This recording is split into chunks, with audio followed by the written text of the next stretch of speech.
30 नवंबर इतवार का दिन है आज, और वीलॉग में बड़ी अहम खबरें आपके सामने रखनी है। बड़ा कुछ इस वक्त चल रहा है, खासतौर पर इदारे के अंदर ताकत की जो जंग है वो बड़े खतरनाक मोड़ पर पहुंची है। वाइस चीफ की कुर्सी पूरा खेल कैसे उल्टेगी।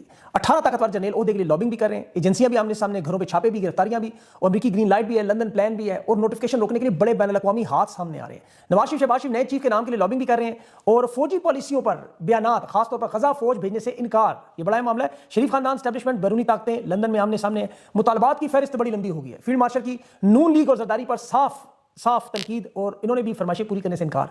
अंदरूनी बगावत का भी मामला है, मुआशी धमाका भी है। अब अगला वार किस पे होगा, खान की मुलाकातों का मामला भी है। और जो वाइस चीफ का जो नाम सामने आ रहा है वो किसका है, मुआशी झटके भी, जीएसपी प्लस स्टेटस खतरे में, सफारखाने बंद हो रहे हैं, सारी बातें तफसील से आपके सामने रखो। लेकिन जो फटा पड़ा हुआ है इदारे के अंदर और नोटिफिकेशन ना होने का मामला, ये इक़्तिदार और ताकत की लड़ाई, जिसमें vice chief of army staff का एक ओहदा, ये इतना अहम ओहदा बन चुका है क्योंकि 2007 की जो मिसाल मैं आपको बारहा देता हूं, जनरल कैनी मुशर्रफ अली, ये अपने आप को दोहराने के लिए तैयार हो गई। ये अपने हाथों की लगाई है इनकी। 18 के करीब 2 स्टार और 3 स्टार जनरल जो मैदान में, और नजरें सबकी वाइस चीफ ऑफ स्टाफ के ओहदे पर है। ये COD, field marshal, army chief के ओहदे से भी ज्यादा अहम और ताकतवर ओहदा बन गया, क्योंकि सबको अंदाजा है कि इसी ओहदे के जरिए ताकत का ये खेल उल्टेगा पलटेगा, और इसे कंट्रोल भी नहीं कर पाएंगे। अपनी लॉबिंग में सारा 18 जनरल लगे हुए हैं। और बड़ा फेवरेट नाम जो नजर आ रहा है वो जनरल नोमान जकरिया साहब का आ रहा है, कि इनके बारे में कहा जा रहा है कि ये किसी सियासी जमात की हमायत नहीं करते, मुखालफत नहीं करते, बड़े न्यूट्रल और बड़े स्ट्रेट फॉरवर्ड फौजी हैं। बहरहाल इस वक्त जो कंट्रोल करने के लिए इन लोगों को मामला इस्तेमाल हो रहा है, क्योंकि देखिए ये 6 साल इक़्तिदार का मामला, याद रखें, और ये पाकिस्तान की तारीख में बारहा हो चुका है। अब इन लोगों को काबू करने के लिए किसी की बेटी, किसी का भाई, किसी के ऊपर करप्शन के स्कैंडल, किसी की फाइलें, मतलब एक का भाई, बेटा और बेटी की तो आप खबरें सुन रहे हैं ना। ये जो असल मामला इस वक्त चल रहा है वो एजेंसियां भी आपस में आमने सामने है। 2 अरब की करप्शन का केस भी बज़ाहिर बनाया गया, लेकिन असल मामला ये नहीं है। असल खेल ये है कि पीछे अमेरिका की तरफ से ग्रीन लाइट, अमेरिका की देखें जो ग्रीन लाइट है वो नेशनल सिक्योरिटी एडवाइजर के हक में है। पाकिस्तान में हुकूमत बनाना, आर्मी चीफ बनाना, ये अमेरिका का सबसे बड़ा इदारा CIA करता है। ये याद रखें, ये बात जनरल हमीद गुल ने ऑन स्टेटमेंट की है, लेकिन पाकिस्तान की तारीख में CIA का किरदार। अब नवाज शरीफ के जो चहीते हैं, जरदारी के चहीते हैं और CIA के चहीते हैं, मुकाबला इनके दरमियान है, और उनके दरमियान ताकत और इक़्तिदार का ये खेल चल रहा है। और ये जो अभी जनरल आसिम मुनीर साहब को नोटिफिकेशन नहीं हुआ, तो कानूनी एतबार से टेक्निकल तौर पर ये रिटायर हो चुके हैं। नवाज शरीफ ने अपना जो आखिरी उम्दा कार्ड खेला, नोटिफिकेशन नहीं किया, शहबाज शरीफ को आखिरी वक्त में लंदन भेज दिया। ये बहुत बड़ी गेम थी, आर्मी चीफ को इस तरफ लगा देना कि नोटिफिकेशन की जरूरत नहीं है, कानून तो हमने 27वीं तरमीम में बना दिया। अब नोटिफिकेशन ना करके इन्होंने कानूनी वारदात कर दी, और ये इदारे के अंदर जाहिर है, अब बजाय तो देखें इनके अंदर वारदात करने की इतनी जरूरत नहीं है। याद रखें, इन्हें बाकायदा ग्रीन लाइट मिली है, वरना शरीफ बरदरान इनकार करें, इनकी इतनी जरूरत। लंदन में इस वक्त मौजूद हैं, और जहां आपको पता है CIA का हमेशा जो अमल दखल है वो बरतानिया के जरिए होता है, क्योंकि उनकी हम 200 साल कॉलोनी रही हैं, वहीं से हमेशा डील होती है, वहीं पे मुआहदे होते हैं। अब ये कोशिश कर रहे हैं वहां सुलह सफाई करने की, लेकिन मुतालबात की लिस्ट बहुत बड़ी आ गई है।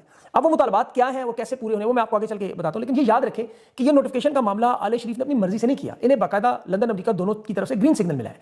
और इसमें जो मुतालबात की लिस्ट है उसे अगर आप गौर से देखें तो उसमें सबसे पहला बड़ा मामला तो गजा का आता है, लेकिन आर्मी चीफ ने जो आगे से पिछले 3 साल की परफॉर्मेंस निकाली, उसका जिम्मेदार हुकूमत और हुकूमती ओहदेदारों को ठहराया। अभी नेशनल डिफेंस यूनिवर्सिटी की सिक्योरिटी वर्कशॉप में बड़ी खुल के बातें हुई, वहां नून लीग, पीपल्स पार्टी और तहरीक इंसाफ के 7 लोग, तो मैंने उसमें बड़ी मालूमात इकट्ठी की, बातचीत की लोगों से। आर्मी चीफ ने नून लीग, पीपल्स पार्टी के सियासतदानों को बड़ा रगड़ा लगाया कि आप आले शरीफ और आले जरदारी के बाकायदा तौर पर गुलाम है। इसमें इमरान खान का जिक्र नहीं था, इसकी अफसार आलम ने तस्दीक की है। इन्होंने मरूसियत की बात की सियासत में कि काबीना में और हुकूमत में जो लोग हैं वो करप्ट हैं, बदयानत हैं। जितनी भी आप लोगों ने हुकूमत में तकर्रियां की हैं, तैनातियां की हैं, यहाँ पर लोगों को लगाया हुआ है, वो मेरिट पर नहीं है, जिसकी वजह से मईशत और मुल्क 3 साल में ठीक नहीं हो सके। साफ साफ इन्होंने कहा कि इन दोनों जमातों की वजह से तबाही हुई।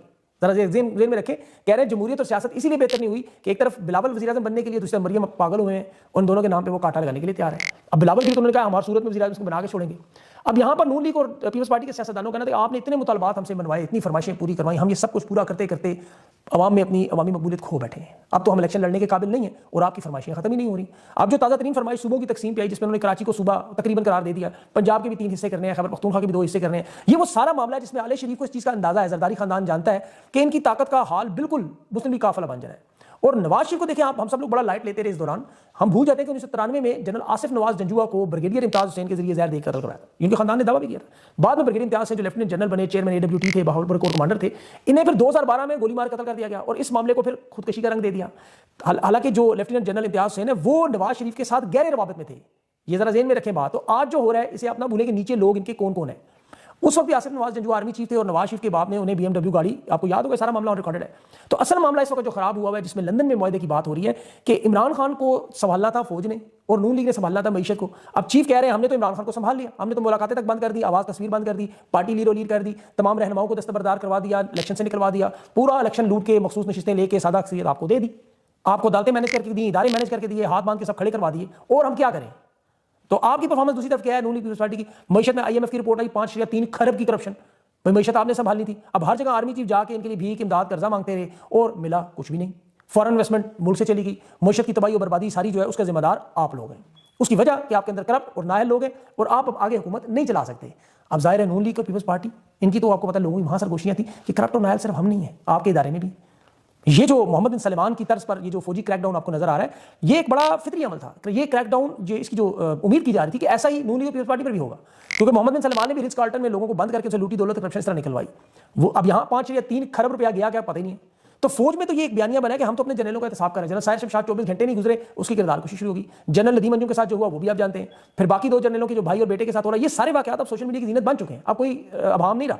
जनरल फैज के साथ, इससे पहले एयर मार्शल जावेद सईद के साथ, और अब ये चाहते हैं कि नून लीग और पीपल्स पार्टी के साथ भी यही मामला हो। इनसे भी इसी तरह जिस तरह मोहम्मद बिन सलमान ने $100 अरब निकलवाया, इनसे निकलवाया जाए।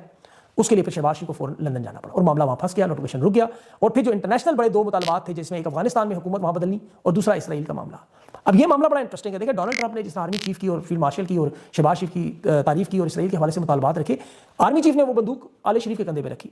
अब नोटिफिकेशन पे नून लीग तैयार थी, उन्हें नजर आ रहा था सारे मामला हमारे हक में हैं, लेकिन गजा में फौज भेजने पर ये अमन मुआहदे पर सब कुछ तैयार थी। ये जो पिछले 1 हफ्ते में तब्दीली आई जिसमें नवाज शरीफ दोबारा एंटी एस्टैब्लिशमेंट बना, ये गजा का जो मामला है बराह रास्त उससे जुड़ा हुआ है। जनरल आसिम मुनीर के डोनाल्ड ट्रंप के साथ जो मामला था, उसकी उनकी तारीफें हुई, वो नोबल इनाम, वो सारा आप जानते हैं। उसमें सबसे अहम बुनियादी नुकता यही था। अब ये मामला फंस गया गजा में फौज भेजने का। उसमें एक तो ज़ाहिर मोहम्मद बिन सलमान ने जो 18 नवंबर को ट्रंप से इनकार किया और साथ ही आले शरीफ को भी इशारा किया आप भी इनकार करें। अब ये मामला ज़ाहिर सऊदी अरब के साथ जुड़ा हुआ था। नवाज शरीफ ने उसके लिए फिलफोर अभी वज़ीर दिफा ख्वाजा आसिम को मैदान में छोड़ा, उसने खुलकर इस मुआहदे की मुखालफत कर दी।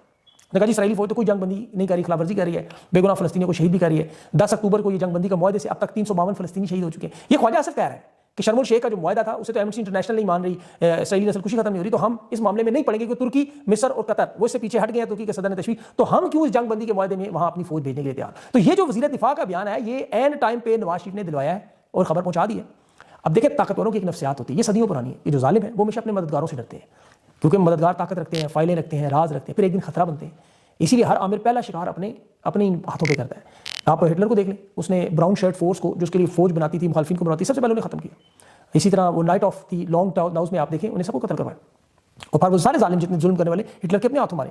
जोसेफ स्टालिन ने सोवियत यूनियन में हजारों लोगों को जो मारने वाला, उसका क्रीमी इंटेलिजेंस का चीफ था यागोदा, उस पर गद्दारी का इल्जाम लगा के फांसी लगवाई। सदाम हुसैन ने जो रेवोल्यूशन कमांड काउंसिल बनाई हुई थी, उनके साथ मिलकर इक़्तिदार बनाया, लेकिन चंद साल के अंदर उस काउंसिल के 15 मेंबरान को गद्दारी का इल्जाम देकर मरवा दिया। बशार अल असद के बाप हाफिज अल असद ने यह किया। हमा में बगावत को चलने के लिए जिन्होंने जनरल ने मदद की, एक करके उड़ाया। ज़ियाउल हक ने बल्कि भुट्टो के खिलाफ जो पूरी एस्टैब्लिशमेंट इस्तेमाल की और बाद में उन तमाम लोगों को साइडलाइन करके इंतकाम का निशाना बनाया। परवेज मुशर्रफ ने जब मार्शल लॉ लगाया तो जो फौजी कमान उसमें इस्तेमाल हुआ, कोई नाम होंगे, वो जनरल शाहिद अजीज, जनरल महमूद, जिन्होंने इसको जहाज उतरवाए, सबको रिटायर किया। तो ये वो जालिम तारीख है जो आज भी आपको दोहराती नजर आ रही है। अब उसमें देखें इनके लिए जो मसाइल हैं जो ठीक नहीं हो रहे, ज़ाहिर एक तो मुल्क नहीं चल रहा, मैशत बिल्कुल नहीं संभाली जा रही, ऊपर से बैरूनी दबाव अलग आ रहा है। अक़वाम मुत्तहिदा 27वीं तरमीम को नाजायज़ करार दे रहा है, तो यूरोपीय यूनियन GSP+ स्टेटस पे अभी वो सहाफ़ी सोहराब बरकत और वागा सरवर की गुमशुदगी का नोटिस ले रहा है। अब GSP+ स्टेटस खतरे में पड़ा तो ये जो रही सही कसर है मैशत की वो भी फारग हो जानी है। 80 अरब डॉलर की आपको पता है बरामदात का जो मामला है, और 9 अरब डॉलर का तजारती खसारा है। 97,000 अरब का कर्जा है। SIFC बुरी तरह तबाह हो गई है। 21 साल जो बेरोजगारी का रिकॉर्ड है, पासपोर्ट के हालात देखें, 30 लाख पाकिस्तानी जो मुल्क छोड़कर चले गए, जहाज़ों से पकड़ के ऑफलोड कर रहे हैं। और मजे की बात है, जिस अमेरिका और सऊदी अरब के कहने पर सब कुछ होता रहा, $1 भी इमदाद के नाम पर नहीं मिला, $1 भी इन्वेस्टमेंट पर नहीं मिली। यहाँ तो पहले सरमायाकार ही भाग रहे थे ना आपको, अब तक अब सफारतकारों ने भी भागना शुरू कर दिया। फिनलैंड ने अपना सफारतखाना जो बंद किया है, सफारती सतह पर बहुत बड़ी नाकामी है। अब इस सारी सूरत हाल में आप खुद सोचें, गंजी नहाएगी क्या, निचोड़ेगी क्या। SIFC के तो वो जनरल सरफराज ने जो बात की ना कि डॉलर को मसनूई तरीके से रोकने की कोशिश छोड़ दें, मैशत तबाह बर्बाद हो चुकी है। ये कोऑर्डिनेटर साहब जनरल सरफराज साहब पिछले 2-3 साल से इसके इंचार्ज है सारे।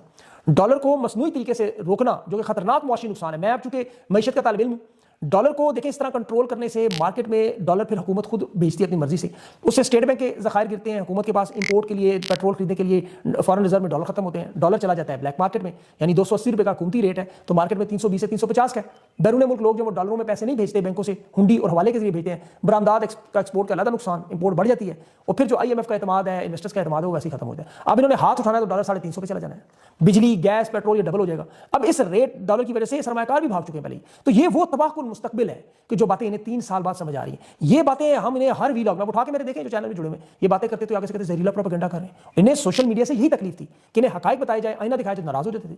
अभी भी DGSPR साहब ने फरमाया कि बाहर बैठे हुए लोग हर 15 मिनट बाद एक जहरीला बयान दाग देते। बात इनकी दुरुस्त है, वो जो आईना दिखाया जाए जब वो मुनाफिकत देने का, तो फिर जाहिर गुस्सा आता है। फौज ने देखे आले शरीफ को जिस तरह ढूंढ के बिठाया।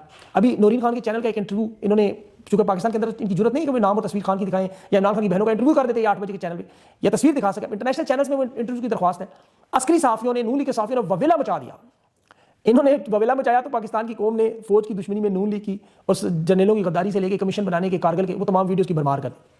हिंदुस्तान के साथ जो साबका फौजी अफसरान, जिसमें DGSI असद दुरानी भारतीय राह के चीफ के साथ मिलकर किताबें लिखते रहे, वो याद करा दी। नवाज शरीफ के बिजनेस पार्टनर सचिन दंदाल की मरी में आमद, मोदी की रात शरीफ खानदान के घर खुफिया दौरे, और सबसे बढ़कर साबका अफगान हुकूमत का सिक्योरिटी एडवाइजर मुहिबुल्लाह, आपको याद होगा, इसने पाकिस्तान को खुदा न खास्ता एक चकला कहा था और नवाज शरीफ लंदन में उससे मुलाकातें कर रहा था, सोशल मीडिया पे आ गया। कारगिल के शोहदा का नवाज शरीफ ने भारतीय चैनल पे बैठ के मजाक उड़ाया। 4 जर्नलों को गद्दारी की सजा का मुतालबा किया कि जिन्होंने भारत पर हमला किया और इन्हें कह रहा था कटहरे मिला के सख्त सजाएं दे। कारगिल के शोहदा कर्नल शेर अली खान शहीद निशान हैदर की कुर्बानी को नवाज शरीफ ने दुनिया के सामने जाया करके मजाक उड़ाया। मुंबई हमलों का इतराफ किया, फौज को दहशतगर्द करार दिया, इंटरनेशनल इदारों में नवाज शरीफ के इंटरव्यू रिकॉर्ड का हिस्सा बने। और फिर ये नहीं, जो बरखा 30 सहाफियों के साथ नवाज शरीफ को मिली, इसने नेपाल में मोदी के साथ नवाज शरीफ की खुफिया मुलाकातों के भाड़ा फोड़ दिया। नरेंद्र मोदी पाकिस्तान की सिक्योरिटी का मजाक उड़ाता रहा वहां खड़ा होकर। सोशल मीडिया ने ये सारे का सारा भरमार कर दी। एक नौरीन खान के सादा से इंटरव्यू के लिए, इसके जो अपने भाई के लिए कैद तन्हाई में रखने के लिए मुलाकातों पर बात कर रही थी, उस पर इन्होंने बात की तो पाकिस्तानियों ने हकीकत में तुन के रख दिया। यहाँ तो कैप्टन कर्नल शेर के मुजस्मे पे 10 साल सजाई दी थी, लेकिन नवाज शरीफ भारतीय चैनल पर बैठ के शोधा की मैयतों का मजाक उड़ाता रहा। तहरीक इंसाफ का पूरा इलेक्शन चोरी करके इस शख्स की झोली में डाला गया। बेटी को वज़ीर आला बनाया, भाई को वज़ीर आज़म बनाया। अब पाकिस्तान की कौम कान में रोटी नहीं डालती, वो ये सारी मुनाफिकत की जहरीले बयानात देखते हैं। सोशल मीडिया ऐसे नहीं इनको बुरा लगता। ये दुनिया का वाहिद मुल्क जहां वज़ीर आज़म अपने भाई से बरतानिया में सियासी पनाह पर है मुकीम है, उसे कहते क्या है, निजी दौरा। ये जर्नैलुल वतनी है, हुबुल वतनी नहीं है। अब इस देखे सारी सूरत हाल में अब तहरीक इंसाफ एक जमात के तौर पर इनके देखें रहनुमाओं को किरदार अदा करना होगा। इन्हें अपने शो निकलना होगा खोल से। 1000 से ज़्यादा टिकट होल्डर हैं, पार्लियामेंटेरियंस हैं, पाकिस्तान की सबसे लार्जेस्ट पार्टी है। इन्हें तारीखी मुज़ाहमत दिखानी होगी पुरअमन। बिलाशुबा उन्होंने बड़ी मार खाई, कुर्बानियों के रजिस्टर सबके पास है, लेकिन ये लंबी जंग है। देखिए इमरान खान ने इसीलिए पैगाम दिया था, डट जाओ या हट जाओ। अब जो डट गए हैं, जो खड़े हैं, कम अज़ कम अब उनकी जिम्मेदारी है कि वो खान की रिहाई की बात करें। इमरान खान से कैद तन्हाई मुलाकातों का एहतजाज मुतालबा जरूर हो रहा है। मंगल के दिन से तहरीक इंसाफ एक नए गियर में शिफ्ट हो रही है, लेकिन रिहाई की बात करें। एस्टैब्लिशमेंट ने तो बड़े तरीके से रिहाई के मामले को मुलाकातों के मुतालबे में तब बदल दिया। मुलाकातें ज़ाहिर शुरू होने के बाद रिहाई का अमल तेजी से शुरू होगा, लेकिन आप इस बात को गौर से देखें कि जिस दिन से इमरान खान ने अली मीन गंडापुर को हटाया, आपको रोजाना स्क्रीन पे वीडियोस में पैगामात में कोई नजर आता है तो वो सुहेल अफरीदी, बाकी सब मीना अफरीदी, शायद खट्टक, शफीला जानी नजर आते हैं। लेकिन ये पंजाब के लोग कहाँ फोत हो गए हैं, खुदा न खास्ता। हमाद अजहर कहाँ है, वो मियाँ आबाद फारूक, हाफिज फरहद, ये किधर हैं ये सब लोग। और ये जो बाकी सेनेटर्स हैं इनके कौमी असेंबली में, अली मोहम्मद खान, यसद कैसर, बड़े बड़े नाम जो है वो अब मैदान में क्यों नहीं आ रहे। ये जुल्फिकार अली भुट्टो के दौर में जो पीपल्स पार्टी था, ये ना करें। तहरीक इंसाफ के सेनेटर से मेरी कल भी बात हुई, वो बड़े जरहाना गुफ्तगू कर रहे थे। हमें नहीं परवाह लोग क्या कहते हैं, लोग हमारे बारे में क्या सोचते हैं, सोशल मीडिया क्या लिखता है, वीलॉगर्स क्या कहते हैं। इन्हें भी नून लीग की तरह वीलॉगर से तकलीफ। कह रहे हैं हम अपने हल्के में आवाम को, जो अब हल्के में भाई आपका कौन सा हल्का है, अब तो सारा हल्का ही इमरान खान का है। नेशनल डिफेंस की मीटिंग हो, फौज से मुलाकातें हों, ये सारे मामला अगर आपने करने हैं तो एहतजाज करिए। जितने लोग आपको वहाँ नजर आए इन पर नजर रखें, इन पर रोज इनके नाम लिखें, इनकी तस्वीर शो, इनको मतलब हल्का हल्का चौका लगाते रहें कि ये अपनी पार्टी के साथ खड़े हों, क्योंकि उनका काम है इस वक्त मुल्क में। ये लड़ाई सिर्फ इमरान खान की रिहाई तक नहीं है, ये आइन और कानून की बालादस्ती की लड़ाई है। ये मुल्क में जमहूरियत की, ये मुल्क में जो जुल्म सितम है उसको खत्म करने की लड़ाई है। तो इसमें इन सब लोगों को साथ देना चाहिए, जो नहीं दें उन्हें बेनकाब करते रहें। अपना ख्याल रखें। अगले व्लॉग तक के लिए मुझे इजाजत दें। अल्लाह हाफ़िज़।